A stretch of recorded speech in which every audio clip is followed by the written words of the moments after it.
Hey everyone, and welcome. Today, we're going to dive deep into the engine room of modern subscription businesses. We're talking about the master data structure of SAP BRIM. We're going to break down the 5 core building blocks that make it all tick. So, let's get right into it. So, let's just start with the big question, right?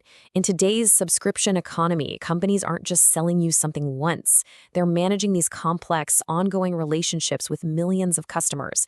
And every single customer might have different services, different payment plans. How on earth do you manage all that without it turning into a total mess? Well, the answer isn't magic. It's actually an incredibly smart and logical data model. See, to handle all that complexity, SAP BRIM breaks down every single customer relationship into 5 fundamental interconnected pieces. So let's dive in and take a look at each one. All right, first things first. You can't do business if you don't know who you're doing business with, right? That's the foundation. And in SAP, that's the role of the business partner.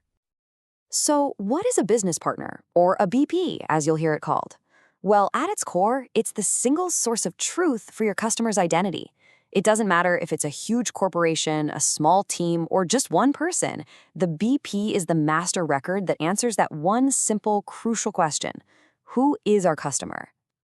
Think of the business partner as the customer's digital passport. It holds all that core info that doesn't change too often: their name, their address, their bank details.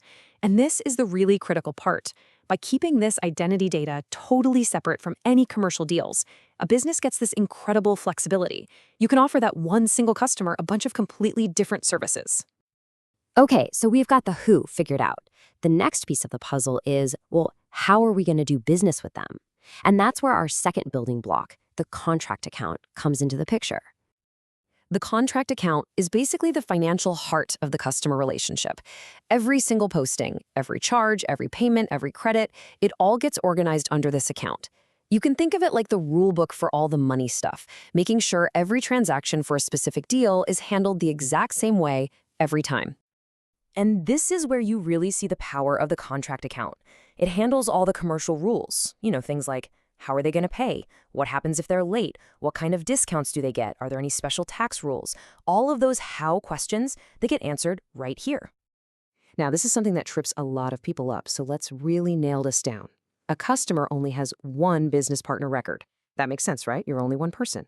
But that same customer can have multiple contract accounts. Just think about it. Maybe you have a personal phone plan and a business phone plan with the same company. That's one who, one you, one business partner, but 2 different hows, meaning 2 separate contract accounts, each with its own set of rules. And a perfect example of this in action is a prepaid account, where a customer pays for a service in advance. Because this is all about how the money works, it lives right inside the contract account.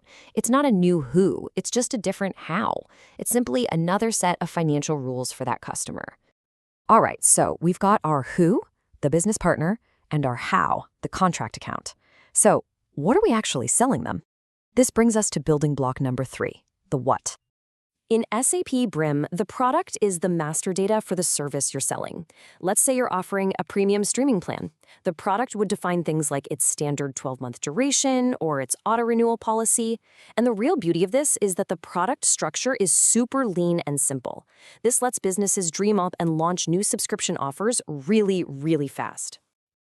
Okay, let's recap. We have the customer, we have the financial rules, and we have the product. So how do we tie this all together into an actual deal? That's where our final core piece comes in, the provider contract. I love this analogy. The provider contract is basically the digital handshake. It's the thing in the system that officially says, okay, this person under these financial rules is buying this specific product. It's the formal, active subscription agreement that brings it all together. So let's just walk through that one more time, step by step, to see how it all connects. Step 1, you start with the customer, your business partner. Step 2, you apply the financial rules with a contract account. Step 3, you pick the service they're buying, the product. And finally, step 4, you link all 3 of those together with a provider contract to make the deal official. See? It's just a clean, logical flow. Okay, so we've put all the building blocks in place. But so what? Why go through all this trouble? What's the real payoff here? Why does the structure matter so much? And boom, here it is, the whole model in one simple flow. A business partner as a contract account, which is linked through a provider contract to a product. This flow, this hierarchy, this is what you really need to remember. It's the absolute blueprint for every single customer relationship in the system. And that brings us to the ultimate why. Because this master data is so clean and structured, everything that happens next, the entire journey from consumption to cash, can run like a well-oiled machine. It means you get accurate billing, you can create consolidated invoices for customers with multiple services, and you make sure revenue is managed correctly. It's the solid foundation that lets the whole building stand tall. All right, so to wrap this all up, I want to leave you with a question to chew on. We've seen how this model is perfectly built for today's subscription economy, but as more and more things, from cars to coffee, are sold as a service, you have to wonder, what's this data model going to need to look like in 10 years to keep up? Something to think about. Thanks so much for tuning in.